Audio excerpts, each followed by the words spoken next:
You're listening to the We Are Libertarians podcast network. Find all of our shows at wearelibertarians.com. Welcome to We Are Libertarians here on the Chris Spangle Show. My name is Chris Spangle. Thank you so much for joining us. And I have a general idea of what I want to talk about this episode, but if the pregame is anything like the show, we're going to cover a lot of topics, but it's going to be a lot of fun. Two of my favorite people are here, and Harry. Well, first let's introduce Harry. Harry, how are you today? Going good. It's a beautiful day outside. I want to be outside grilling meat, but I'm actually stuck in here with you. I know. I wish I could grill meat, but my grill got stolen. I had a big green egg, the Cadillac of grills that I got as a present for my wedding, and some criminals got into my garage because we left the car unlocked and they got my garage door opener. So you gave it to them. Yeah, right. Yeah. So we made a donation of that in a toolbox, but you know, I got the insurance payment that didn't cover enough to buy the new grill, but it's okay. They didn't respect the grill enough to see. That's probably and they threw it in the back end of their truck because there was ring footage, and they had to have broken it. Probably need separate insurance like they have like for collector cars, but for grills, because some of our grills are expensive, and the char that we put inside them should be respected. I'm actually planning on grilling this weekend, so I've got 2 slabs of ribs, I've got a family pack of thighs I'm going to go do, and then I think that's about it because I need to get back up into good practice. No sides, again. right? What? No sides. If I'm gonna do sides, my wife will do sides, and if she doesn't want to do sides, we just have meat. And that's not my fault. That's how it used to be at my house, and then I got married. Now we have to have sides. No, just straight meat.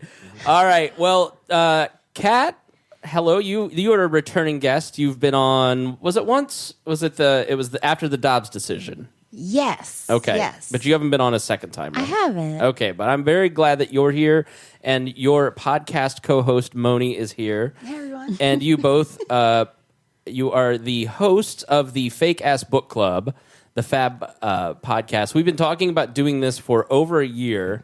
The last time we had it scheduled was last April, and then I had to go to the ER for remember the neck infection? I do remember that. Yeah. That was terrible. It was really bad. I knew you'd recover, though. I did. After 9 different antibiotics, finally we got it down, and 2 different painkillers. Lost a half an inch of height, but here you are. Resilient. They had to amputate my neck, but here I am. Here you are. And so we wanted to talk about literacy and reading. And first, just straight up, tell us what your podcast is about. I feel like I always start that. Why don't you tell All right, You Kat, started our podcast one day. Our origin story is one day Moni was like, I need to do something outside of the house. And I'm an introvert, so she was like, Kat also needs to get out of the house. So we used to get together every Sunday, but as lives, kids, marriages, came around, that kind of went by the side. So now we're like, this is our Sunday get-together thing where we talk about books, but sometimes we don't have time to read a book, so that's where the fake-ass part comes in. But we still need to record every week, so we'll just talk about movies or what's going on or interview somebody. But basically, our tagline is, the club is fake, but the talk is real. Pew, And pew, then pew, our pew. other tagline is, we're the reason it was illegal to teach Black people how to read. In real time. I didn't notice you guys were black. Yeah, it was Black Cool. History Month, too. We're also here because it's Black History Month. Congrats. I didn't do that. Congratulations. That was not on purpose, but yeah. By the time this airs, or we were live, so yes, we were it's Happy Black History Month. Because I hate that, when white people, I wouldn't program the show where it's like, Let's have black people let's have black people on I because don't it's mind pandering. February. You can pander a little. It's fine. Yeah, we should have pandered. We should have subbed you out for Dion. We should have shoved. Yeah, you should have. I actually, you know Or what? are you- All the blacks. My wife, All the blacks. my wife was in the hospital yesterday due to the pregnancy, which we'll get into here in a second. But I thought, if I can't make it, I'm not going to cancel on Kat and Moni again. Who could I get to come? Harry can co-host. I thought about asking Dion if he could come and be here because you two, but Takeover. because I don't know if you've met Dion, Harry, but at least Dion knows who you are. You know him, and then they don't know you at all. So it'd be weird if they just showed up to talk. But thankfully she's okay. She's got some bed rest today. That's the most important part that we were still able to. No, peace to Reagan. She is such a warrior. Building humans is hard work. It's not easy. Moni, can you just say hello for me? Hello for me. All right, perfect. I just got to turn you up a little bit. Okay. Yeah, we were talking a little bit about abortion off air, which is a great way to get the podcast started. I mean, a little light conversation, topics. but that's why I like Big Kat deal. is because Kat, we can like have our deep conversations. And I noticed about with you two, what's really interesting is I was getting Squish. My stepdaughter's here; she is in the other room. She found Gunther's toys and was beyond the moon, and she's in there playing Rapunzel with Gunther's toys. Yay! She's like, "Come here and look at this." I was like, "You can play with it." So cool. But you two just have like a natural flow of conversation. You two get together, and it sounded like you were on a podcast together. How long have you two been friends, and what attracted you two to each other right away? Well, her blackness was something I enjoyed. No, seriously, we actually met. We both went to private school, St. Michael's here in Indianapolis, and she was actually a grade ahead of me. And part of it was she was one of the only black kids, so that was one thing. But also, she was just nice. I mean, like, she's a whole vibe. So we've maintained our friendship since the 1900s. So I'm very proud of that. We've known each other now for almost 30 years. Yeah. Wow. Can you imagine? So we're not trying. Like, we genuinely enjoy each other's company and love talking to each other. In fact, we'll be done recording and be on the phone after. I'm like, is this normal? That's fun. Like, how are we still talking? For We real. talk so much. But Harry, So- that's what makes the best podcast. Like, our social group is this social group. Like, you just put this friendship on the air, and it's fun. Correct. Yeah. The forced friendship of microphones also helps too. Yeah, it gives you a purpose to kind of show up with each other. Yeah. But absolutely. Because, I mean, and again, it's an excuse to talk to one of my favorite people. I mean, Kat, to me, she's one of the most well-read people. So that's why I tapped her for this, too. Because, I like to read. I'm just not, like, I don't geek out for stuff. The things that I geek out for aren't, like, it's not, it's traveling. Like, that's, and really good food.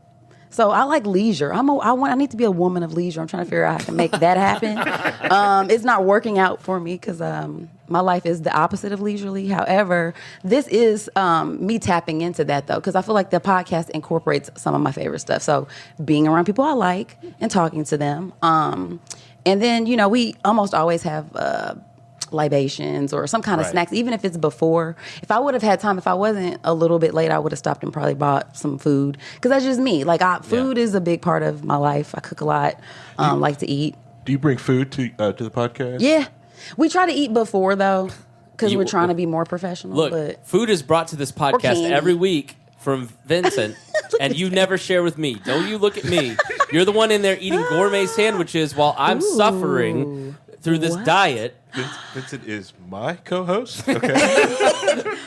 well, Kat did say that, because I was like, should I stop and get donuts or something? She was like, no, I think Chris is like trying to be good. And I'm like, okay, that would be rude. I And guess, I'm if he's- also fasting. Are you? Yeah, so I'm What trying kind of to fasting? So I'm just trying to give up sweets, like really processed sugar, but there was some in the margaritas yesterday. Yeah, so there definitely I was. took a dub there, They but great. So Moni, Kat said you had the idea for the podcast. Yeah. What was the goal? What is the goal? I mean, we've done this for 10 years, almost 11 years, so it's evolved over time. But Yeah. you can hear. I wonder if you can hear Squish singing on the. She's adorable. She's very cute. What's the mission with the show? So our mission, well, Kat's mission specifically is to turn everybody into nerds. I mean, that's one thing. She's trying to get some good PR for nerds out here. Moni, we had to break them up because I the two know of it. them They started were. I talking was like, Star oh Trek. God, yeah. Just I have to turn my head. Like, oh God, here we go. You will see Kat on Low Key Wall soon. Oh, my and God, she she will needs to. out nerd Harry. She will think- out nerd anyone. I think Actually, if we're going to have her, we'll probably do maybe if we get you on one of the Friday shows, because at Friday shows we usually sit around and drink here. oh, let's So go. that's a Can I little just bit more come for fun. the drink? See, Yeah. I'm that friend. I'll Yeah. sit and listen to my nerd friends talk while I once drink. again, Right? like you're so accommodating. Yeah, that's it's like, why this is fun. it's always an easy hang. Boom. Why do you want to turn everybody? Go ahead, Harry. I want to hijack the entire conversation Do right it. now. No, all right, Have you ever played Harry, any be of the quiet. Bridge Simulator games? Look at this. What's that? Have you played any of the Bridge Simulator games? no. Oh, so I'm not a See, gamer. Chris, now we can. She's not a even gamer. Oh, that's where better. it goes. I'm not a huh? No, it's so you don't pay. I was surprised. No. Even better. There's like have you ever seen some of the Star Trek like Bridge Simulator games? No. They're pretty cool. So it acts like you're actually on the bridge. On the Enterprise, Mm-hmm. I have pictures like on the set of the Enterprise, like the actual Enterprise. actually have like, one, too. So yeah, I will out nerd everyone down. Me too. In order to break this up, Would you mind turning off the air, please? Because there's significant a little hum drone. in the audio. Please.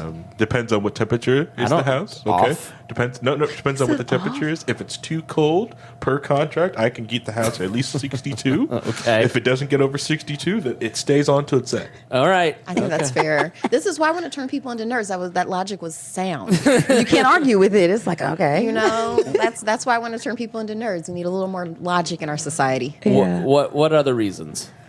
Well, I think we all benefit when everyone is well informed. I think getting good information out there now, especially since we're inundated constantly with information, since for people who are nerds, that's what you do when you nerd out on something. You consume a large amount of information about it. And then you also have to distinguish what's real and what's not.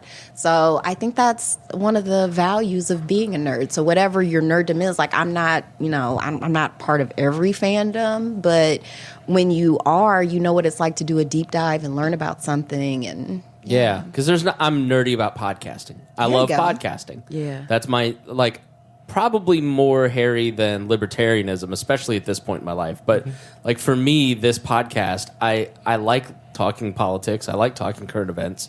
But I'm nerdy about building the podcast part. That was the stuff that I always like. Yeah. So everybody's got something they're nerdy about. You know, Moni, what is the thing that you're nerdy about? That I don't know. What do you think I'm nerdy about? You're I mean, so maybe my cool. job.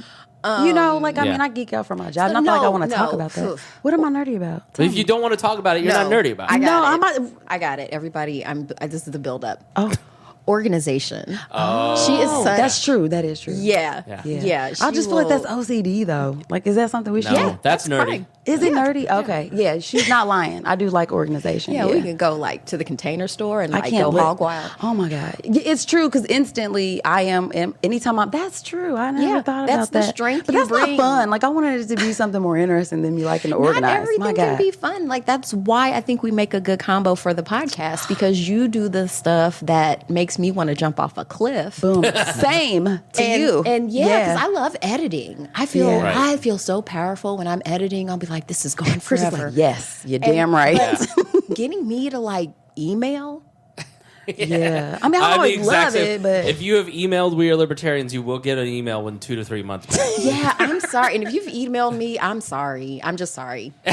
yeah, it's like Do you, just forget Kat, about do you it. do Please the forgive me. amnesty January 1st? There's just an amnesty.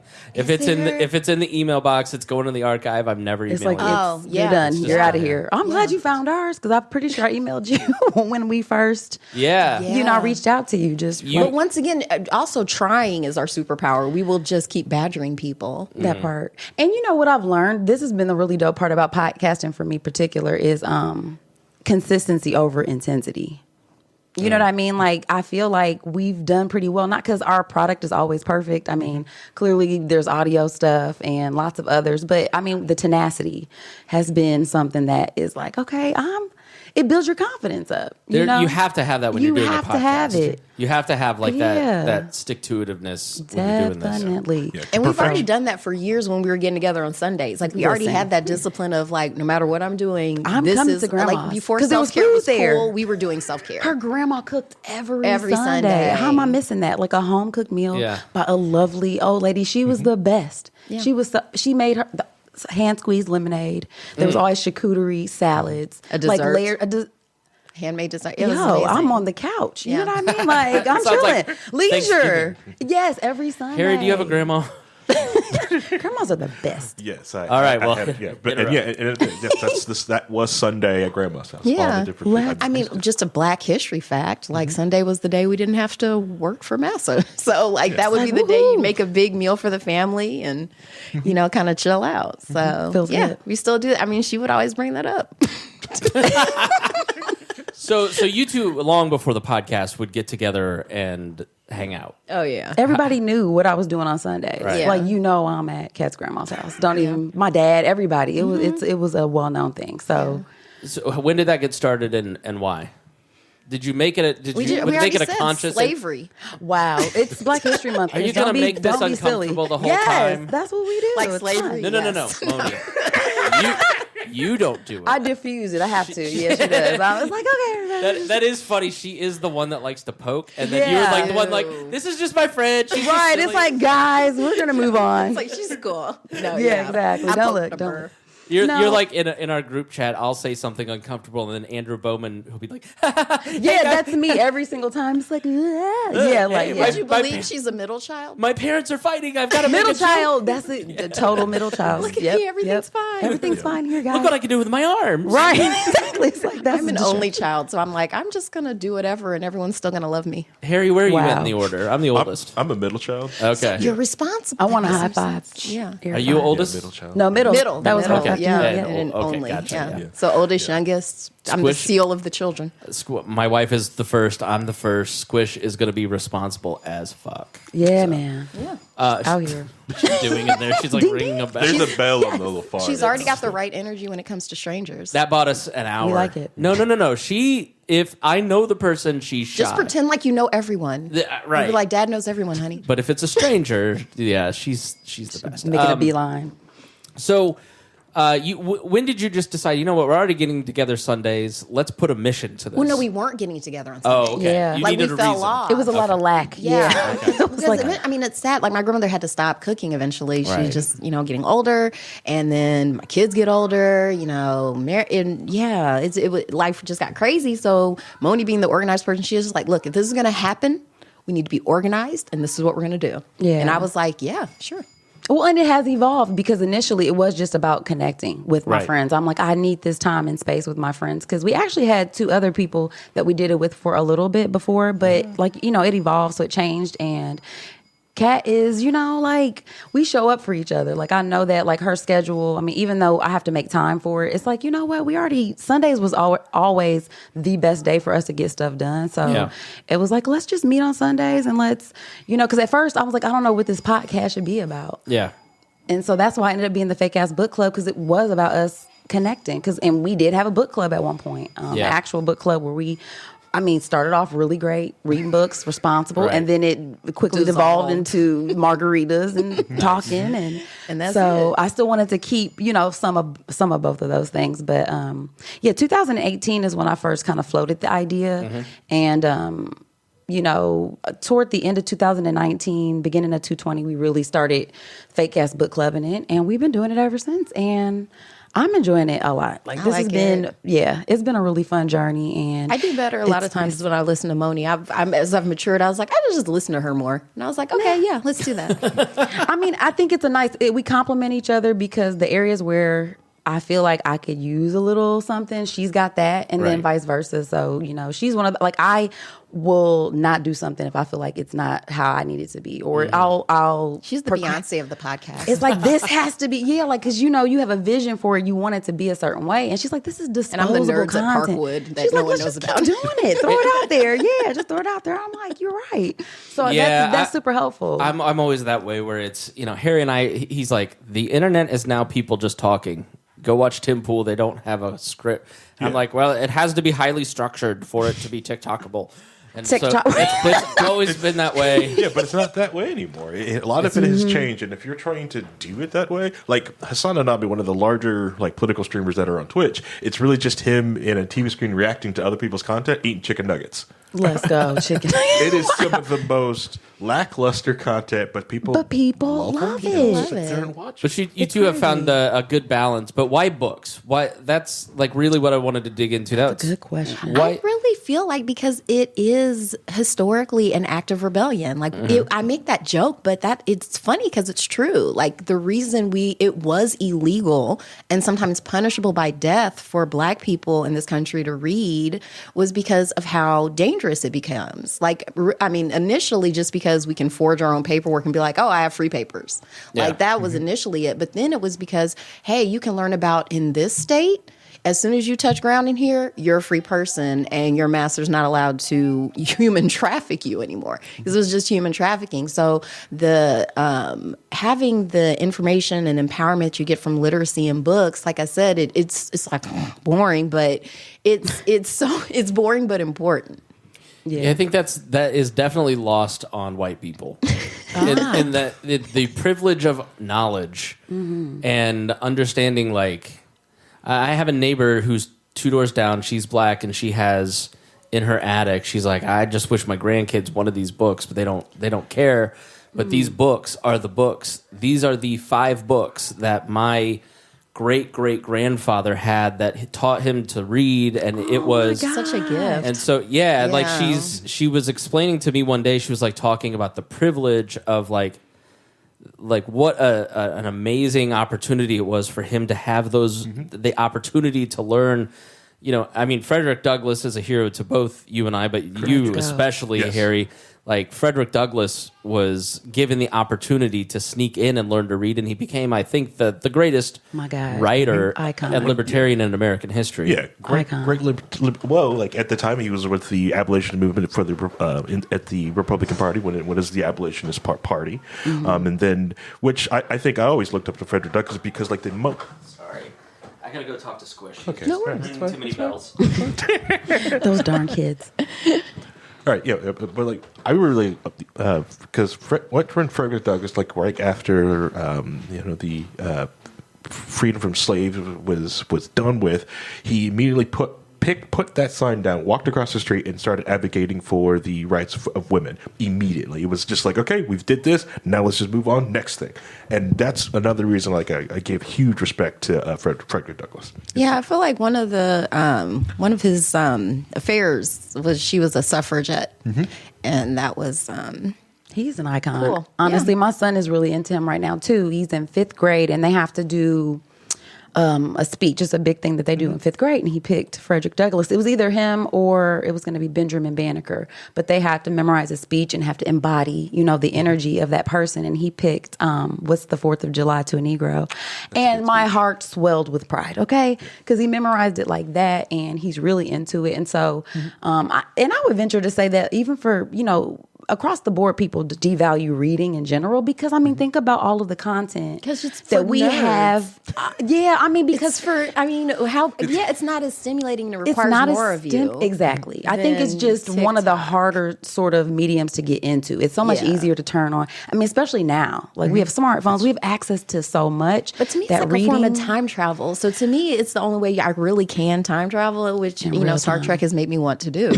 And so, back to Star Trek. Yeah, back to Star Trek. But no, it's really one of the ways to do that. Like, to me, it's so stimulating, so interesting. But are you an avid reader, Harry? Yes.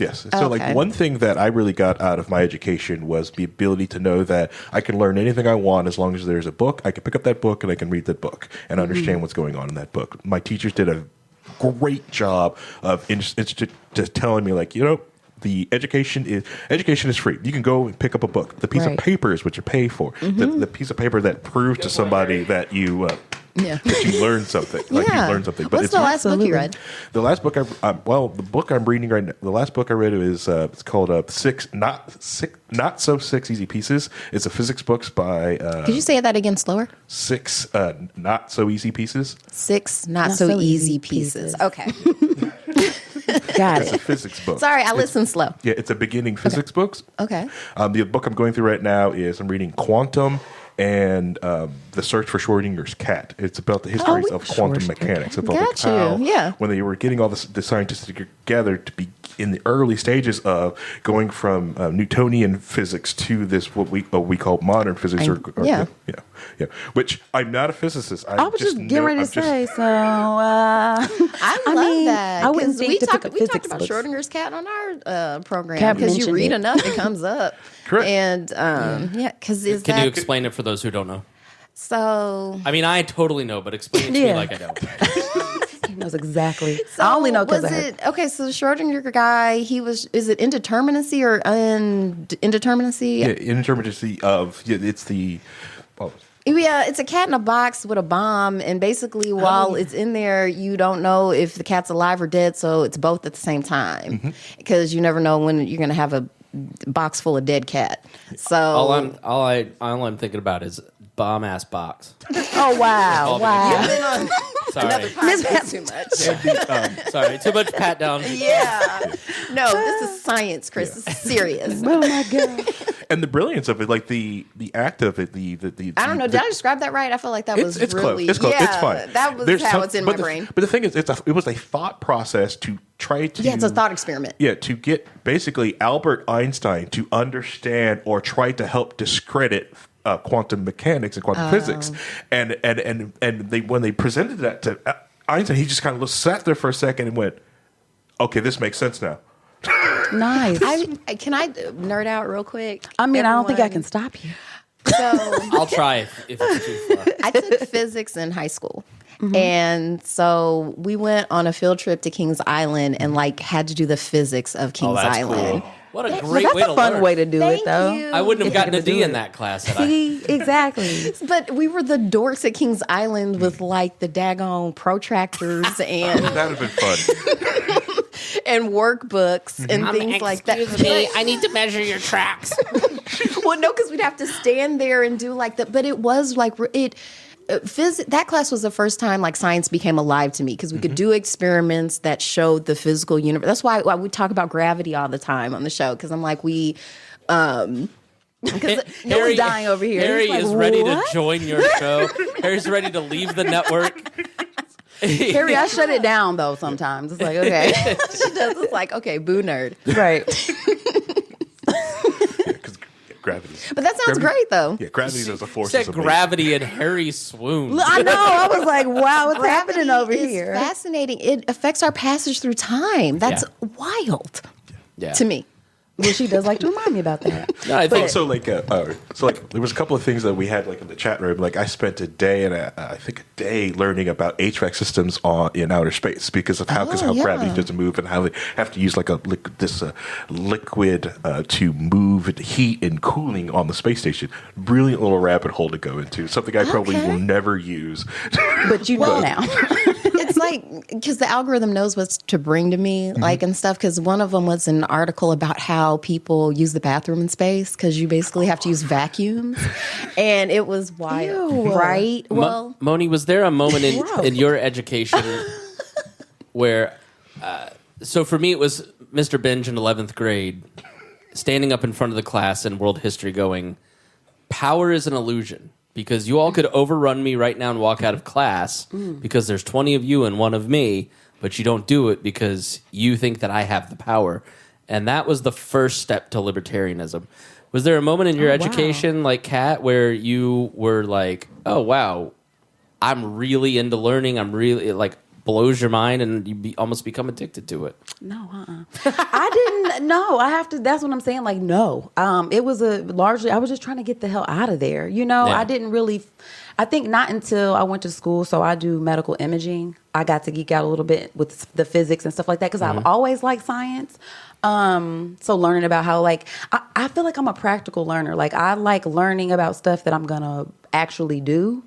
You know what I'm saying? So like for me, it was like, oh wow, I'm literally learning the science behind how these machines work, all of that kind of stuff, the kilovoltage, the milliamperage, all of that kind of stuff. So probably not until I went to college, honestly. Like I don't remember any real formative stuff that blew my mind. Like certainly not in high school. I think partly because of the environment. It was a huge high school. And it wasn't like I had that one teacher that was like, there's something special here. It was like, I mean, I'm just here, you're here. Like, Yeah. we're just here. You know what I mean? Like, they're like, no, you're perfectly average and you're probably, whatever. Did you all, like I went through a period, like, in my 20s where I just didn't read, didn't learn. Like, I would listen to radio or podcasts, but it wasn't intentional. Like, now I intentionally try to, like, have a system to learn and read and make sure that I do that. Like, or did you kind of keep up with your reading and make sure that it was a constant discipline? No, I think for me, I've always enjoyed reading and I made some time for it, but it was not ever, again, like I'm not the nerd one like that. You know what I'm saying? So like, that's why I like book clubs though, because I feel like it is important. Like I think it's important, but it's not always the most. it's like working out. interesting thing. Yes, but once you start it's doing good it, for it's me. like, okay. Yeah. I like this. It's like, oh, I feel so, better. yeah, I've always kept people around who I feel like are, slightly more brilliant than me because I feel like the company you keep is important. It gives you something to aim towards. So like for me, I feel like a lot of my friends have these, fancy jobs and degrees and stuff. And I mean, I have a degree, but for me, my thing is really building relationships. I think that my thing is more interpersonal. So I'm good at making friends. I'm more yeah. She stay reading books. I stay reading books. She never fell off. No. Because if anything more, like it increased, I feel like maybe in your 20s. Like now. Yeah. Just now. It's like always kind of gone up. But there's never been, and for me, I've been, ever since I've been able to read, I've been like, give me more books. And then they started the Book It program. It's like, get free pizza. Fuck yeah. Man, try to keep stuff. I read when I'm not supposed to. Like, yeah. Where? So I would get in my Sex 20s. or- I would wow. There's been times boring. Oh my God! Can you imagine? Where I wish I was reading. Let's get into a good part. Like you flip over, I got something else to do. Right. No, I would say in my 20s, I had jobs where I could read on the job. I've had, even in my office job, I remember before, because I'm old enough to remember before the smartphones and stuff like that. Like I couldn't sit at my desk and be reading a book. Like my manager would get mad. So I started printing out pages on the printer and just had books that looked like I was doing like paperwork, and I'm really reading like Arabian Nights or something. I used to buy the trade paperbacks so I could put them in my pocket. Now I've got the Kindle. Wow. Were you the Kit Kat? Like I would walk out with the book stacked under my chin at the library. No, I knew myself enough to know that I wouldn't be able to keep up with all of them, so it would just be one or two at a time. Now, are you I've got to start and finish and then move on to the next one, or are you like I read like 50 different books at a time? No, I'm a completionist. Because I get obsessed. I'm like, especially if it's good, I'm like, oh, I'm totally into it, taking notes, like all that stuff. But and then with audiobooks, because I used to have books on cassette. Like I used to actually have my Walkman. Yeah. Fiction or nonfiction? I could no sooner choose a favorite child. Okay, all right. I could choose a favorite child. Oh. Yeah, I'm all nonfiction. I think I've read one nonfiction book. And we noticed that with our school. male guest quite a bit. Really? They're not really into fiction as much. Why do you think that is? I think it might be they're just dumber. Ooh, hot take. Miss Sandry will not be allowed on this podcast, just like misogyny will not be allowed on this podcast. No, I'm just joking. I think we're just different, and it takes a certain amount of imagination, and a lot of people just don't like things can be like with Star Trek. I get why people don't like Star Trek. Right. It's just too fantastic. It's like, okay, there's like these blob monsters. What's going on? And for me, I love going there. Yeah. Like make it as weird as possible. So that's why I like fiction fantasy. But at the same time, I love a real story. Like there's not, we have a segment Stranger Than Fiction. Because a lot of times, one of my favorite writers said that it's like writing fiction is hard because it has to make sense. Real life doesn't have to do shit. Yeah, so you guys, we'll get back to the fiction non-fiction debate, but just to be clear, like on your podcast, you have on authors. Do you pick a book every episode still, or do you kind of mix it up? Like, but you're intentionally talking about a book, an episode, or talking to an author, or like, is that the general vibe of the show? I have stats. So like last year we did 52 episodes and we read about 28 books. Okay. But in between, it was like movies, shows, and interviews. See, that's where I get most of my fantasy comes from watching television with my wife and, in the evening. But reading to me is utilitarian. Like, I've got to learn about a subject for this. So I just don't, like, I've started Game of Thrones and I enjoy it. But, like, reading to me, that's why I do a lot of nonfiction. It's like there's a purpose to it. What So about are you reading Game of Thrones? I'm reading, like, last night I was like, I just don't want to read about, like, I'm reading, my choice was, like, 4 different nonfiction books, and I was like, I just don't want anything heavy. I just want to, like, read something silly because I'm just not in that mood. But most nights I'm like, all right, let's read about Shinzo Abe and the near history of Japan. But Abe is he's an amazing man. That book is dry as dirt, but I got like 1.5 chapters left, and I'm gonna finish it. Okay, I don't want to get Anyways, but Harry, what about you? Is it fiction, nonfiction? Nonfiction paper. fiction audiobooks. I will only listen to fiction if it's an audiobook. For some reason, the idea of holding The lies. A book of lies, basically. I can't sit still and like get into it, or it's also a combination. If I get real into it, I'll zone out and be in that world and just do it, and we'll just chew through it. I started that addiction in it was like '98 when I got into the Animorph series. I did leave with the whole stack at the library with the every Animorph book or book I could get my hands on. But like even now, like when I picked up like the World of Darkness and Me series or the what is it, like the Harry Dresden files? That was like the last like fiction paper book I was picking up, and I was like, you know what? I'm gonna go to audiobooks with these. This is where I can hit play and go do something else. Yeah, that part. Do you ever see yourself writing a book? I thought about, but I'm a terrible writer. Yeah, me too. I make great stories, so I write stories for tabletop RPG games. Okay. Yeah, so I am a Dungeon Master. Dungeon Master, yes, yeah. Oh, okay. I was never allowed to play Dungeons and Dragons. It was the devil. Oh, okay. See, I learned how to play D&D at church. Weird. See, we have different churches. Yeah. I would definitely like to write a book someday. I'd like to write a book about podcasting, and I'd like to write a book kind of about and they wouldn't really be for other people. Like I want to write the book so I read this book, How to Blog a Book. Okay. And so for my podcast, it's kind of, I got started on that track where it's like you write a blog to turn into a book, and the process of like thinking it through in a very systematic way, I could then use for my podcasts.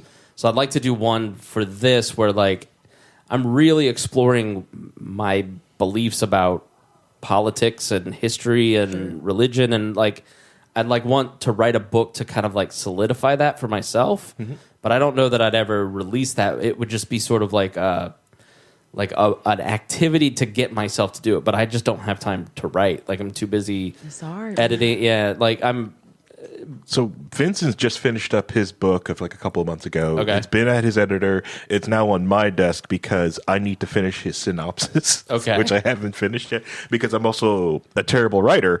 So I've been trying to get him alone so I could just like, I've been trying to do that, like voice his synopsis. Like here, this is the synopsis of your book. I could rather say it, and then because me putting it down, because me putting it down on paper is like, this is awful. I'll hit delete, and he's just like, stop it. I'm like, oh, that's ugly. This is terrible writing. I'm deeply, deeply fascinated by the process of writing and writing as like a daily habit, and that's like something I really want to do. All right, let's take a quick break real quick. Gunther just walked in, and we're going to say a quick hello. I was like, hi.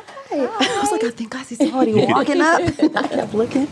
Oh, yay, friend. Did you hit a beat? Sometimes. Do you not have a BRB screen?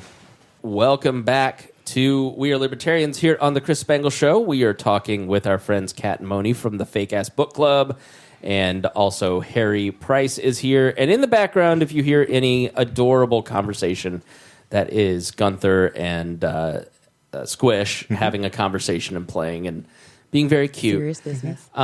So we were talking about if you would like to write a book. But yeah, I mean, I write a lot. I write a lot of copy. I write a lot of just stuff. Grammarly says 56,000 words a week are checked. So I'm constantly writing, but it's like superfluous. It's just like YouTube descriptions and podcast descriptions. So does that count, Chris? Because I thought about that as well. So I think it's interesting that you're saying, like, you're good at reading something and saying, here's the story, right? Like, I think Kat's excellent at that.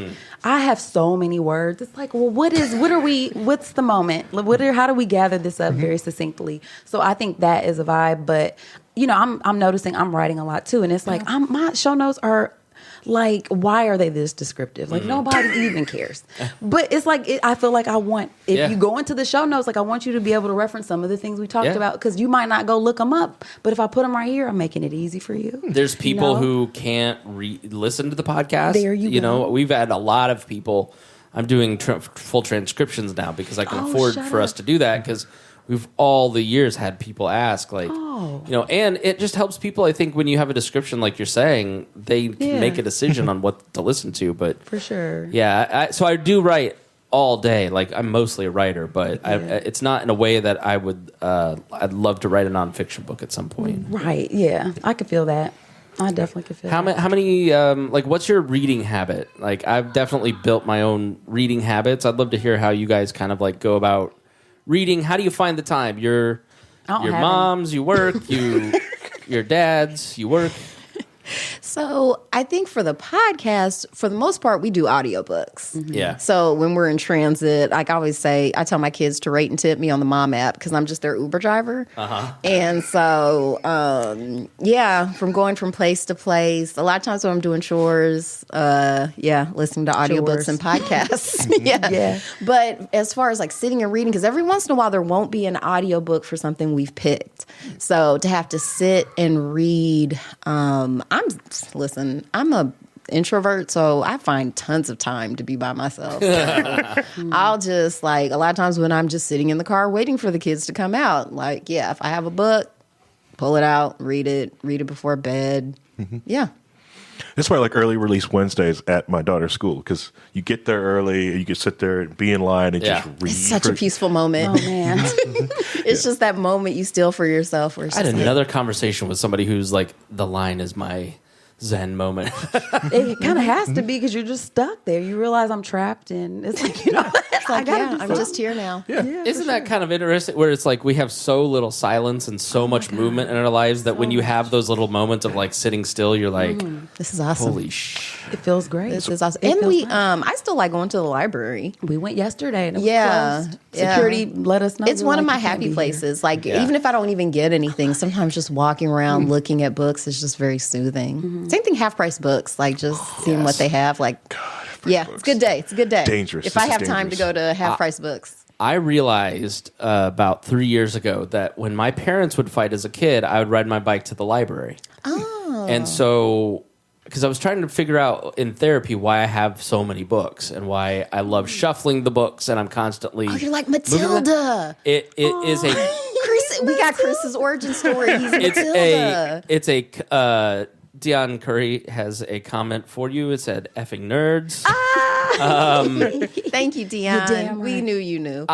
So like shuffling the books is like a soothing thing for me because it was just like the library was my escape. I love reading. I read 2 hours a night before bed. Like I'm a big Kindle guy. I will Paperwhite or the Fire?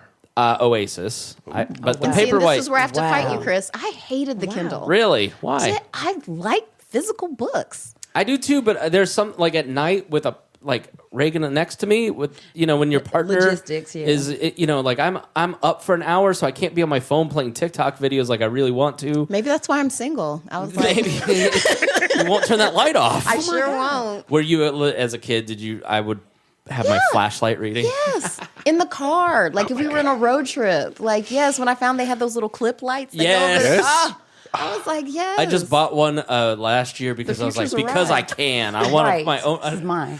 Every once in a while I've had to do like the Kindle app, and it's my least favorite way to read. I don't like the phone, but the Paperwhite is like reading a book to me. Like and I should love it because it's like that's how they read on Star Trek. Yeah. So I should love it, but no, I love a book. Yeah. All right, let's get into it. Is listening to an audiobook reading?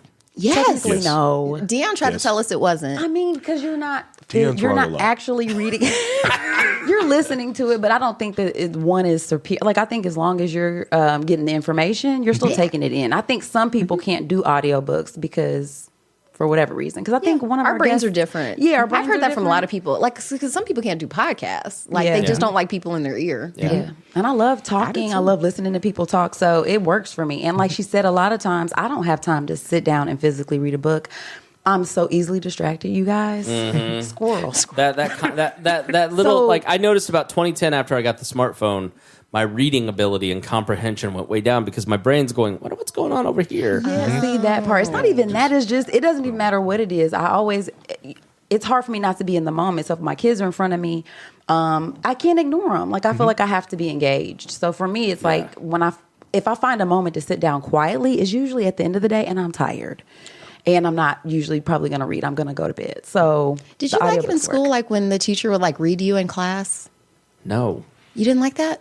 Oh, I did. I loved that. I liked it. Well, define that. So, like, there would be a part in the day, like, where our teacher would just, let's say, like, the one I really remember is, like, the Little House on the Prairie series. So, like, it would just be quiet time, and she'd kind of turn the lights down, we put our heads down, and she would just read. I don't know that I ever had that. I don't remember it if they did that. Oh, yeah. I liked that. Yeah, to me that was deeply relaxing, but for some people they hate it. Yeah. Like they don't like being read to. I was like, that is but to me, I've always found it deeply, deeply relaxing. Yeah, I am able to consume a lot of books and get through a lot of books because of audiobooks. But it's probably 50-50, and I do think it is reading because the point is to get the information in your head. But I will say that my retention rate with audiobooks is probably 60% what it is if I'm reading. But what I will do is I'll get the audiobook and the Kindle, and then as I'm listening, I will go and I'm a big highlighter, and so like physical book or Kindle, I'll have 100 highlights a book, maybe more. And so I'll get the library version of the audio and the Kindle, or I'll get the Kindle or I'll buy it.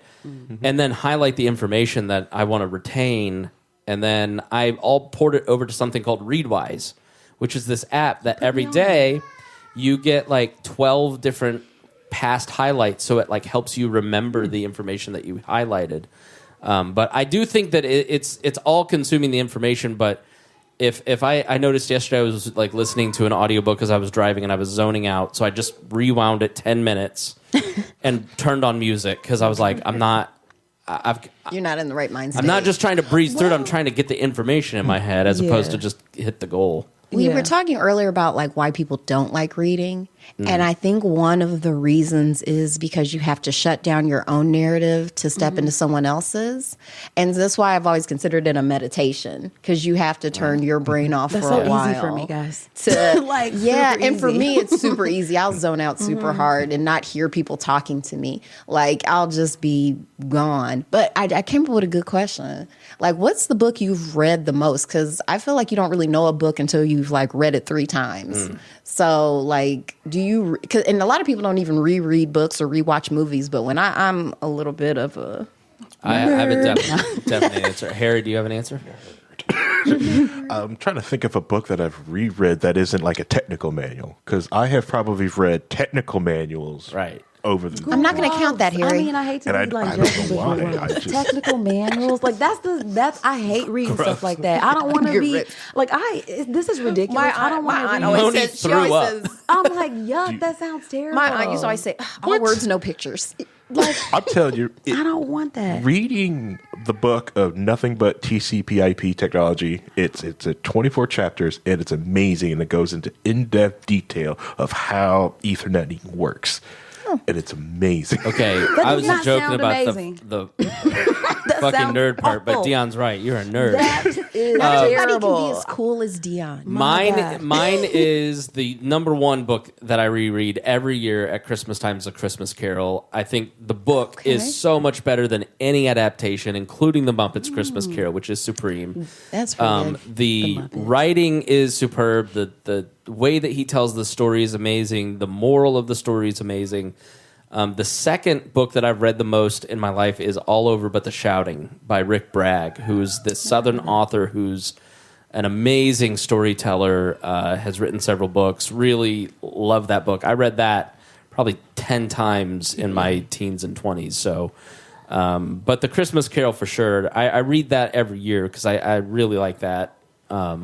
The Bible, I guess. I knew you were going to say that. I was like, somebody's going to put the Bible out there. I don't know who's that to gonna me is like a cop out, right? Yeah. Okay. It is. Yeah, that's like a The cop Holy out. Bible. Right. Unless Chris. you're reading in Hebrew, then it's okay. What's the book that you most recommend to people? Oh, the Bible. Okay, all right. It's like, give me a break. Now, It's like, I haven't heard of that. Who wrote I mean, that's also a boring book. Like, I don't want to read that. It's also missing chapters. It's right. It's not the whole thing. It's like, I'm sorry. Maybe that's Christian school. Well, what have you K through read the 8. most? I don't reread books. I'm one of those people. Oh, remember? you're one I'm of the- trying you're to. done. I'm learning that that's a thing though. But the one book that I did end up rereading because of the podcast was Feast of All Saints, which we haven't reviewed yet on the podcast. That's a we're supposed to do that fiction. for Black History Month, and it is pretty much. We were over. supposed to do it for a whole bunch. We're of supposed stuff. to do. We're supposed to do a lot of stuff. but actually. it's a fake ass book club. It so is. It's fine. Kat, what about you? I think the book that I've read the most is Alice Walker's Possessing the Secret of Joy. What's it about? Oh no, Chris, don't ask. I've never heard it. You have a You're gonna be 2-minute sorry you 2-minute time asked. limit based on You're Moni's gonna be reaction. sorry. 2 minutes on the You clock. asked. Go. Okay, so it's about female genital mutilation. All right, moving on to the next. So A Dion little says, light conversation about that. Dion says reading and listening aren't the same thing. Because I asked the chat, is listening a book reading? Anna, It's audio reading. Anna says, depends what the book is. If there's some theoretical book that you need to reference, it's nearly impossible to do audio. But fiction, it steals something from your imagination a bit. The interpretation does it. And then Sherry says, absolutely. There are studies showing that audiobooks are the same as being read to and helps children with comprehension, which is a key reading skill. Also, Sherry, a librarian, says, putting on my librarian hat, if you're in Indiana, you can get sets of books for book clubs through Novel Conversations. Look up Novel Conversations. It's predominantly fiction, though there's some nonfiction. fiction. Your library will get you sets for you. So Novel Conversations. I will say that the physics books on audiobooks, I think I have had to stop my car on I-69. The most dangerous. pull up the book, the physical book, because the audio sits like, the what? And I have to sit there and I kept not leaving until I figure this out. What I do is I take screenshots of stuff I want to reference later when I'm listening to a podcast, because that happens to me all the time where I'm driving and I'm like, oh, I want to look this up later. I can't imagine listening to what you're describing right now. Honestly, I'm having a hard time with it, friend. But thank you to everyone who commented, Yeah, because that was definitely. good information. Ron says some people comprehend by listening to themselves. So yes, I'm one of those people. I like to talk it out. Okay. Well, there's also YouTube is also built on a lot of video essays. Yeah. One of my favorite video essayists is Aiden Paladin. She makes amazing videos, and she has an amazing, great. I fell in love with Aiden for her sources because she was just source everything, just pages and pages of sources. And but it's some great detail and a lot of statistical information of it. But it's probably going to go by the wayside once you finish her doctorates, so she's not be able to study and have access to all these really great sources. Yeah, podcasting, it can be conversational like this where you don't have it, but if you're doing something like YouTube or a podcast, it's writing, man. It's researching and writing like you did when you were in school. It's crazy. I didn't. Yeah, that was surprising. That was surprising. Yeah, the amount of work in podcasting, honestly, Because was people tell surprising. you oh, it's a lot of work. It's I've worked hard before. It'll be fine. I was like, oh no, this is a lot of work. Okay. Yeah. And then we still do it. Yeah, we still, So of it's like, course, try. I mean, I still like it. Everything's work, so it just find the kind you is. like. That's It my is. You get to choose your work. Yeah, you got to fill your time with something. Choose wisely. It's the main reason why, I do a lot of my own car maintenance, and I choose around the same type of car because it makes the job easier. Yeah. Yeah. So do you read up on it and stuff? Or Yeah, see. yeah. When I first took my first engine apart, I didn't know how to put it back together. I actually had to read to put it back together. That sounds. I don't like putting stuff together I do. either. It's fun. I think Yeah, I get that puzzles. honest. It's just a big Cars. puzzle. Weirdly Yeah. enough, do not like puzzles, like jigsaw puzzles. See, that's what I'm saying. No. You do not. You don't like. I don't have the No. attention span for that. Word puzzles. Everyone listening, make sure you follow us on YouTube so you can see my Wordle every day. I get the Wordle every day, and I record myself solving it. You're welcome. I will say, taking the engine apart and learning how to put it back together has made me, when I solidified that I knew the woman I was dating was going to be my wife, because I took the engine apart, left it on the dining room table, and she came home from work with this engine apart in the dining room, and she just kind of looked at it and just kept going. Yeah, you about her found the day. right one. It was like You found the right one. I would have had to at least ask, "What is this, and why is this winter wheat?" So can we talk about the timeline on when? I wouldn't even need to know. I was like, I'm leaving you forever. we wouldn't even have to have a conversation. Lacey is a Fixing the saint. car and saving money, I'm okay. But this is Yeah. not going to be an indefinite project. That's what this is not going to be, because I can't. Yeah. I won't be able to live. Lacey's a saint, a patient woman. Is that right? Yeah. See? Rivaled imagine only by so. Reagan, who has a much worse. Yeah. Oh my gosh. But I do think, you were asking earlier about guys and why they don't necessarily enjoy fiction. I think that it's a level of practicality involved, because even when I was asking my brother, he's like, if I'm going to spend my time, I want to feel like I'm making it count. I want to learn about things that I don't know about. You know what I mean? So, but I always say there's a case to be made for abstract thinking, because there's so much to learn from outside of ourselves. Because to bring back to Star Trek, like that's what helps to keep you from I realize a lot of my own prejudices because I'm seeing a narrative played out that I'm in, but it's not exactly me though.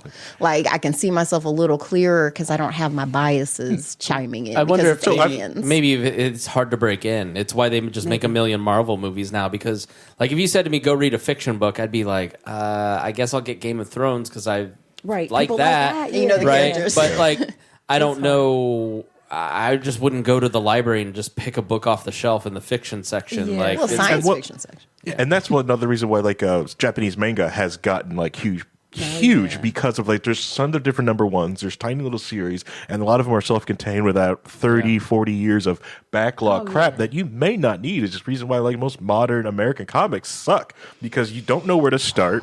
They have rebooted it so many times. Is this New 52? Did this Flashpoint? Did this happen? Well, which Flashpoint? Well, which Green Lantern are we talking about? But that's why you got to stick to Archie comics. I loved Archie comics. That's how I read most of my book. I wrote down Mark Twain, but it was Archie. That's probably why I'm friendly towards the concept of polyamory, because that's basically what was going on. Wow. I mean, not for but like I'm just not openly rejecting it for people like you're crazy and be like, yeah, I saw this play out for a while. It was so weird. Like looking back now, I'm like, I just was reading this as a child. And them both sipping out of that milkshake. I was like, and then he'd walk to the other table and sip out his It's like, hey. What? Yeah, that's one of the things I used to like, because this was back when you could buy comic books at the grocery store, and that would be my thing. I'd get those, I almost got her an Archie comics, but you just made me rethink it. I've got those hiding in the basement. I'm going to go put those. There would be some wild stuff in there. I mean, you get away with more when it's cartoons. I had the biggest crush on a girl in high school that looked like Jughead. Is that really? A problem? That is weird. Well, that his girlfriend. It's funny you didn't say Jughead's girlfriend Esther because she looked like him. So why not? Like you could have had it. There's a weird thing, Harry. Have you noticed with libertarians where they date somebody who looks like them? Oh, you're just in love with yourself. That's fine. I don't know. Love yourself. I don't notice that. Sherry says, looking for cheap physical books. Libraries typically have book sales in April. They sell the stuff we weeded out in donations. If you're in an indie, they have a huge sale. Oh yeah. I don't know. I guess for me, I probably don't read a lot. I do read like classical, like the Iliad. Like I've been in that for like 2 years. Novels? Brought up? No, there's like some really good graphic novels. I just read one called The Plot about the Protocols of the Elders of Zion that I'm going to eventually get a show done on. Actually, isn't that like the anti-Jewish thing? Yeah. Yikes. But so Will Eisner's invented graphic novels, and his last graphic novel was about that. Yikes. And basically showing what a fraud it was. Oh, okay, that's cool then. But when I've read graphic novels in the past, I've enjoyed it. But there was always a purpose to it. It was when I was a kid, I loved like Batman and fantasy stuff, but I just don't. But have maybe because when I'm thinking about this concept of like women maybe liking fiction more, or being so. For me, I think I like people. That's what I'm learning, is that I like hearing people's stories. So I like biographies a lot of the time. People who I think might be interesting, but it's almost like in my real life, there's not a lot of exploration of certain, you know what I mean? Like everything is like task oriented. So it's like I need time to take myself outside of. Would you also say that like it's like women, I mean, women recommend things to each other maybe a little more, like maybe in the history world, like like Robert is always, you got to read this history book, because it's the storyline and it's great, the historical writing, and it's really good. Is it maybe just that a lot of your guests have friends, so it's like an entry point where it's like, I read, where the crawdads sing, and you got to read it. I figured it out. It's because real life is so much worse for women. We're looking for an escape. Thank you for saying that. Like so not like that. So I don't know how to verbalize it 100%, but I do think Because that's why I love Star it's like Trek. you get Because in more the future, it's playtime. not sexist. Like Free that's why I time. loved going there because women were just It's people. wine podcasting in real life. Yeah. Like it's like Like, I want a because better everything is future. so yes, there's not like I'm not gonna sit down and play video games. It's not my jam. You know what I'm saying? So Right. like I think that sometimes reading can be that for a lot of women. So like you know, whether it's now we don't really get into like romance novels and stuff like that. No. Maybe when I was younger because I didn't have access to real actual romance and so it's more fascinating. But or sex stories and stuff like that. But I think at this point, I think just taking yourself outside of just what the everyday normal. Yeah. Yeah, it's like wow. Okay, I get to Taking go an somewhere adventure. else. Yeah, this feels very. Anna says books were what movies are right now. It is known women loved what would be rom-coms in book form, and it was becoming a problem. Like the Jane Austen stuff.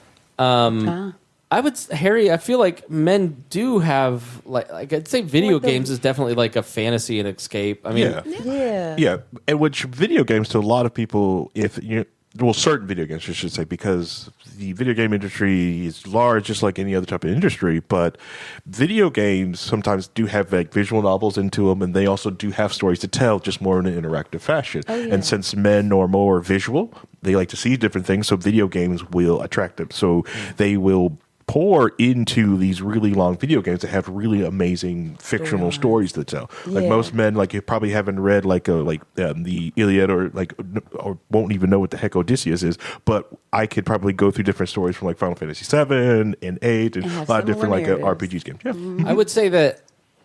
So I read a lot of history, but the history is an escape.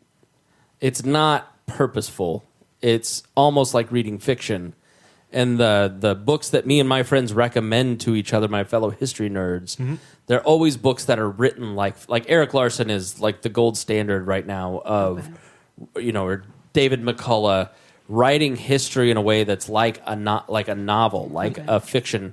And I think part of the escape is control, is that you know the outcome, so you can kind of pick the outcome that you want as a way to kind of like, whereas if you're reading like politics, you're getting mad, you don't have any, you don't know the outcome of what this is going to be. It's a constant motion thing where like you sort of The not always, knowing. you always sort of know how if your uncle or granddad is into Hitler books and World War II, Right. like they love getting into that subject and kind of finding the nooks and crannies of things, and like it is sort of that control thing. So where it's sort of like I don't have control over here in my future, but I can at least kind of understand more about this thing and kind of find those nuggets. I also think when it comes to a lot of different men's friends groups, is like a lot of men don't have a lot of big, like huge friend groups, especially Or any. Yeah. Oh, wow. So like That's Weird.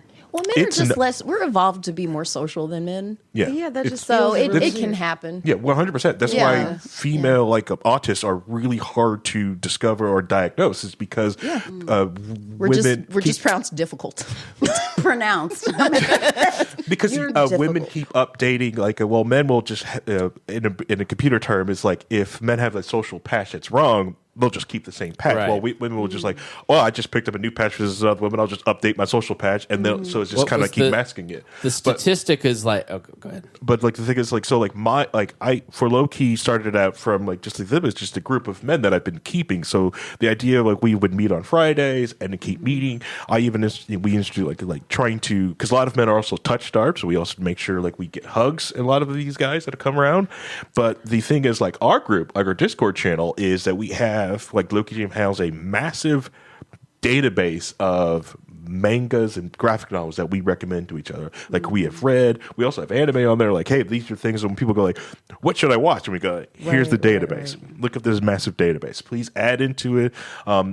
Producer Paul actually because he loves data, but he only likes data for his personal life. It's weird guy, but amazing but weird guy. And he helps procure and make sure the database stays up to date. But nice. Yeah.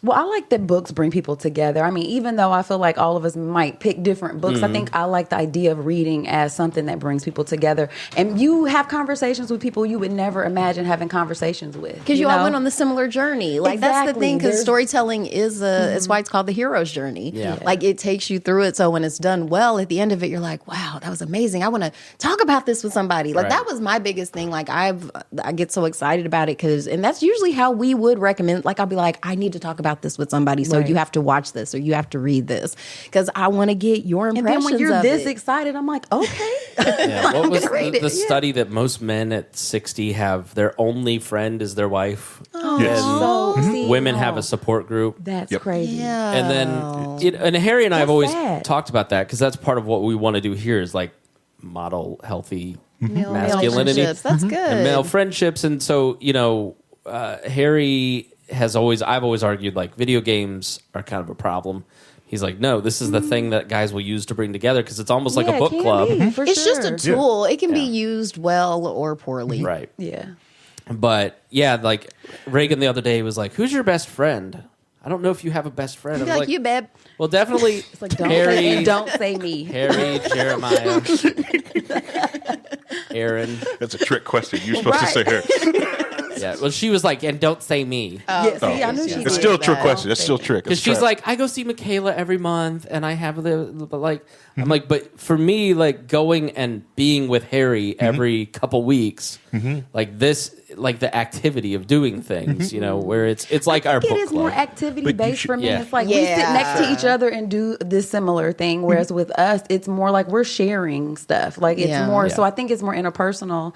Because I do. I, Like, have I need to tell talk to my husband kids. I need to talk about my kids for 20 minutes. That yeah. Yeah, like- And we'll sometimes do that. You know Yeah, what I mean? yeah, But I I, just think have that to- it is self care though. Like, and I like that you're mentioning that men should take part in it because I'm always like, baby, if you talk to such and such, you get so wrapped up even the in your friends he has work. now, like he would try to arrange stuff through you and our other friend. Like they It wouldn't even always want to ends up being- directly want to yeah. be like, hey, reach out. I'm like, why don't you just text them? And it's like, there's always this weird sort of thing where it's like you could just, But I'm he- that friend though. to Like be I'm a the friend who yeah. will call. You want a people I friend, be a haven't friend. talked to. Absolutely. But I think that also too, men don't probably have. On the other hand of that, I don't think that the expectations are as high.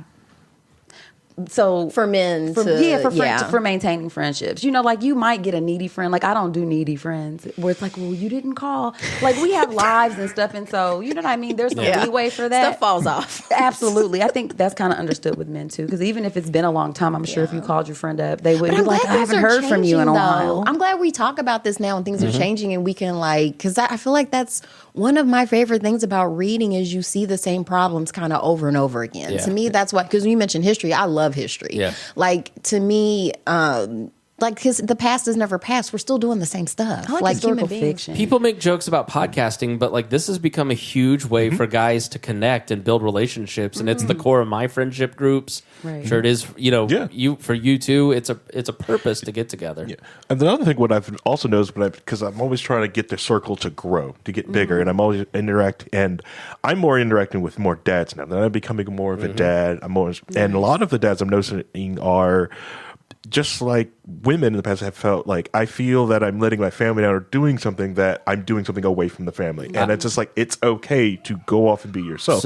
Well, there's a lot of women groups that are just help them to tell me like it's okay to have self-care, to go off outside of the family. And men just don't have that currently. Let me echo what you just said because I went to a men's ministry group about 3 weeks ago on a Tuesday night. And it was 25 men who were all over 50, who were 50 or 60. Most of them had teenage kids.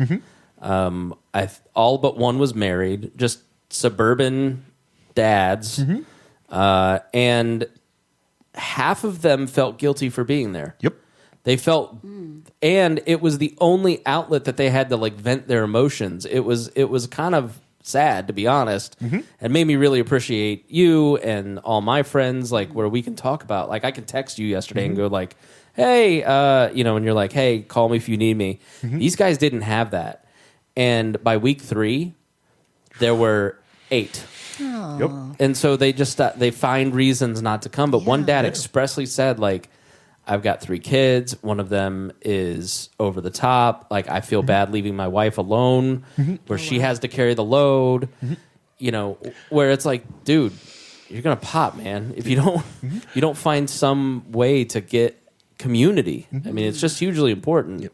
One of the dads we're going is because I show his wife that like this is the other men that we hang out with, and just showing them like us all having just being healthy and guys together, and when we game and so she helps force him out, like go hang out with them. It's fine. Get that heck when out of the you house. see a study like last week where it's 63% of men under 20 are single and have no plans to date because they get all of their needs met online.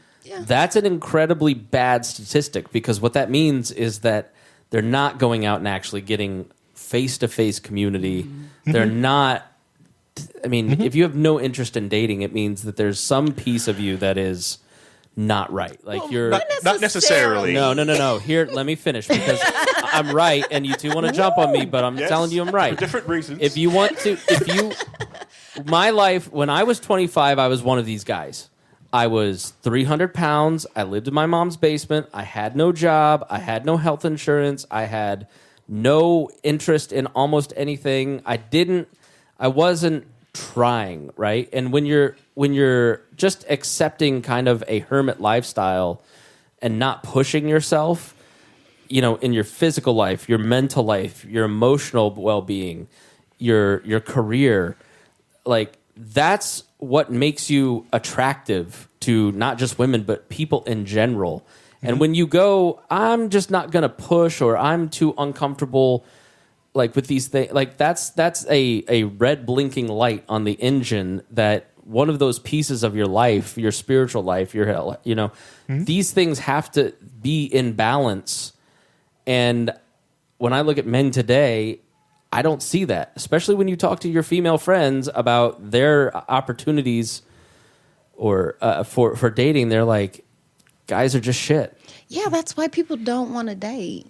Right. Like, that's the thing too, because I don't think there's anything wrong. Like, I'm not really into dating right now, and it's not because I'm not trying. It's just terrible. Right. It's just... Well, you're an exceptional person who has like. Oh, thank you. Let's leave it there. Yeah. Like, End of story. I stopped dating too, and it wasn't that I was in an unhealthy place. It's that I recognized that like I need to get off the treadmill because I keep hurting myself. I keep hurting other people. Like, I need to focus on those areas of my life. And I need to not everybody wait wants for the to be right coupled. person. Like, I don't think everybody, because they always say there's somebody for everybody. No, there's not. Like, sometimes you're just going to be single, and that's fine. There are exceptions, but 63% of men under 20 are not under 20. 20. Under 30, excuse me. Under Yes, 30, thank yeah. you. Yeah. But, all right, so, like, the statistic, you're looking at that statistic, and I want you to expand it out. So that was males, right? So, like, the 30%. Now, when you go to the flip side, the female statistic, what is it, 60% are registered? I didn't see the female statistic side. is flipped. It's almost doubled. Most of them are not single, because also the dating world is also different for men and women under the age of 30. That's under true. age of 30, most men, unfortunately, are not fun to date. They're also just shit. They don't have nothing Because to, of that, They don't yeah. have nothing. They're not fun to date because they don't they're have. They have either a crappy job, so they're working 10 to 12 hours at some Yeah. place. Not all They have barely any money. They have massive student loans to pay for, and the majority of women are wanting men to pay for everything for their the date and using them as foodie calls. So there's Foodie a- calls. there's a calls. so there's a Yeah. very toxic mentality with them. So it's like, why do I want to do that? But then again, there's also a massive pool of 30 to 50-year-old men that are dating 20-year-olds, and they're coming in with, well, I've got a car, I have, do you want to go date this guy? He's got his, Natty Ice and an Xbox. Natty Come Ice, hang out take it with me. back. I'm going to go to Blend Bar Cigar. I'll pick you up in the Jag. Who are you going to hang out with? I have a sister-in-law who is very bright, very intelligent. She's you two are very similar. She's on a college campus right now, and she's just like, there's nobody intellectually they're not funny, they're not smart. They're Damn. They're a little crazy. So there was this book it was originally called Mate, and that was What Women Want, and it was born By out of Tucker Max? the Yeah, So because I it- listened to his podcast, The Mating The Ground. Mating Ground. Yeah, And let me he tell you lays what, that out pretty well. Kat, that changed my life because Good. it was and that's why. Can we Here, shout let that me out? fi- 'Cause let- I'm listening to That's it right now. I'm re-listening to it. It Are you holds really? up so well. It holds. I mean, because it's still the same stuff going on. I'm so excited that I'm super excited too.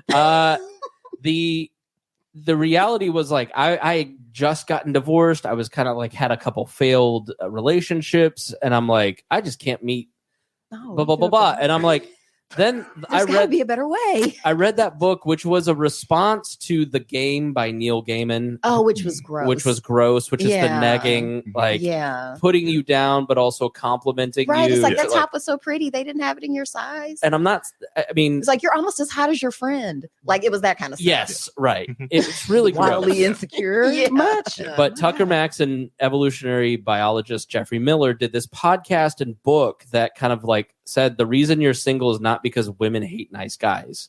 It's because you're fat, you're lazy, you're broke. You hate yourself. You And hate don't see them- yourself. you don't see them as Period. people. Like, that was Yes. the overarching theme. Was Yes. like you have to engage women as people first, Right. Because his advice was like make female friends. Like Yes. don't even go in with the idea of like I need to ravish this. Have That I ever was- said that right? to you? No, it I was a great mean- point that I've totally forgotten. That it was like your point of dating should be making friends. And Yeah. like some of my best female friends still are people that I went out with that we just like See? it just we connected, but it wasn't Right. this was not my person Yeah. I was going to marry, right? Yeah. But and they have become like, you know, when we go out of town, my friend Michelle, we exchange each other's, you know, cat duties, right? Like It's, You know? and I encourage Kat with that too. I'm always like, you know, you need more like male platonic friends. And I think that when we engage each other, like you're saying, like with no real expectations, like it should just because we have genitals that are opposite does not mean they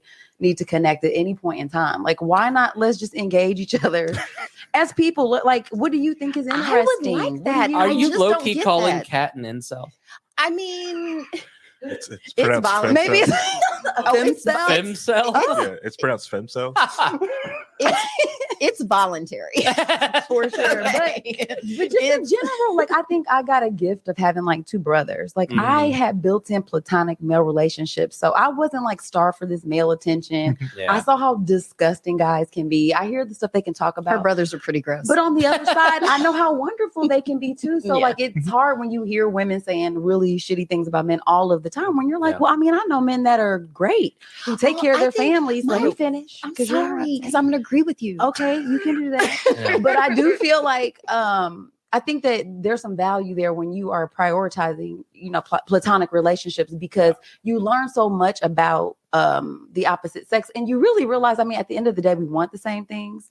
Sometimes it's in a different way, you know what I mean? Almost Yeah. like I'm not to be corny about like love languages, but everybody takes in things differently. So I think when you approach somebody just as a person first, that's going to be, you know, That totally that book and that approach totally dating became fun and I went on like Yeah. 150 As first it should dates and it be. was not about sex. It was do It I was like just you? Do you fun. like me? Right. Yeah. Yeah, absolutely. Yeah. So what were you going to And say to support my point? I was just going to say, Tell me why I'm right. I Yeah. feel like the key for male-female relationships is you just have really low expectations because men and women are just very different. Like men are they just do such weird things and I don't know how they get there. And it's just so frustrating. A lot of times it's like, you know what? I think I'm going to curl up at home with a good book. But see, Yeah. if you had more platonic male relationships, Yeah. you understand some I of that don't feel stuff like maybe that's more. my fault though. I'm not saying it's no fault. I think you There's made no how to my, solve that I was problem. out There's with no a fault. I was out with a girl once and she goes, I can tell you have a sister. You Because just know. You because just can feel it. It's yeah. such She's a like, gift, honestly. you treat me well and Like a guys that regular don't ass have person. sisters or you have a sister, you treat women very well. I have 4 sisters. You, Wow, you treat them 4 times. I didn't as good realize as it the was normal 4. person. Do you I have have It's a 4. lot. any brothers? One. I have 2 brothers. Okay. I have 2 brothers. Nice. Yeah. Yeah. So yeah, I think it's just it's a rare gift, and I always appreciated that. I always noticed like women who aren't around men that they have platonic relationships. It's a different energy you're giving off that you're not even aware of sometimes, and it's the same on the other side. I feel like I will say, like, because like I weirded like even my girlfriends out because I'm willing to have platonic relationships with other, because I'm used to having this. My current wife was just like, I can't believe you're hanging out with these women. It's like, why? They're just my friends, you know. And it took like, a while. What do these hussies want? Reagan kind of has that where Reagan's like, you talk to so many girls. I'm like, but these are people. These are platonic. That listen, we weren't having sex when I was single and available. We're not. They're definitely not going to do that now. Well, okay, I can't use that.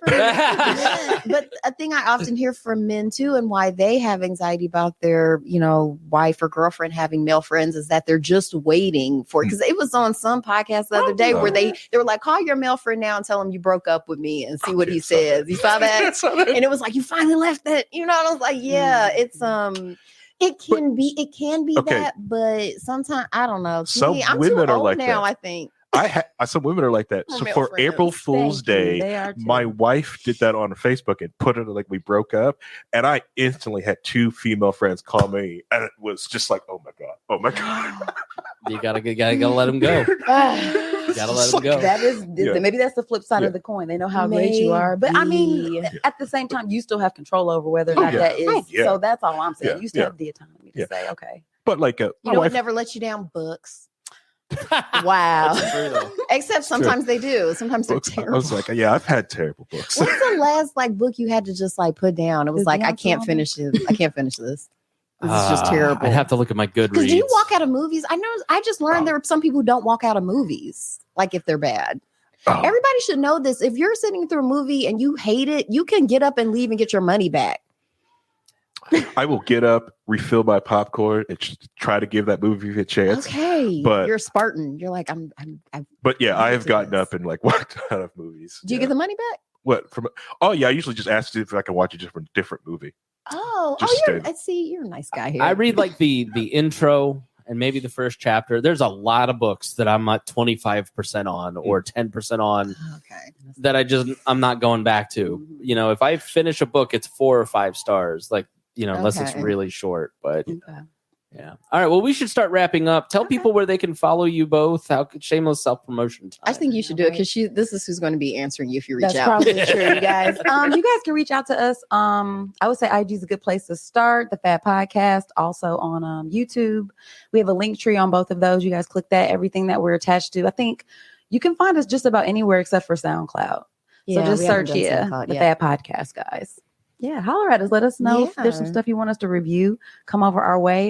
Harry asked me what episode should I start with. I, of course, said mine. Yeah. And then I said Dion. But what would you recommend if you're gonna recommend the podcast? We reviewed X-Men Unlimited. I can't remember what the number was, but when you recommend that one. Because that series I've made fun of for years. I'm going to get your information and I'll send you the link to that one. Make it super easy for you. For years, yeah. It will be tolerating her talking about it. They had sad Cyclops on it, Which it was. It's a good one though. I captured. I understand. Yes. Okay, please send me that. I want to see a nerd make fun of another nerd. That'd be great. Yes. Nerd fight. All right, Harry. Final thoughts. Let's see. One thing I wanted to do is say that the thing that helps me go through and chug through books is because I get up at 4 a.m. every day, and that's my time that I get up and read. So I can easily get the dish, either unload or load the dishwasher, start coffee, and just sit down on my couch or go in my room and just read a book. It's easier. Because the world's asleep, everything's like that. And then I can drink coffee and go somewhere and leave the room because I, probably would have been divorced if I sat and tried to read a book in the bedroom because, with the light being on, my wife wants to turn this light off. I always like the writers are always like, I get up at 5:30 and have 2 uninterrupted hours, and I'm like, great. But I can't do it. I gotta sleep. Yeah. It's so. I gotta work too. It's magical. Then I usually hit so I'm at LA Fitness and I'll go to hot yoga early in the morning too. Right. It's okay, Harry, you're super healthy. We get it. He is. He's very well balanced. He's a very good friend because he's like a good constant. He's a good dad. He's a good husband. I'm telling you, you gotta have something to aspire. He's always like, "This is the moral thing that you should have done. Now apologize to your co-host." That's right. You do. We do. We I try to be. That's honorable. Trying is important. All right. Well, if you like this podcast, then please share it. That is the best thing that you can do for any content creator. We thank you so much for listening here to We Are Libertarians on the Chris Spangle Show, and we will see you again in a couple weeks. Thanks. Bye, guys.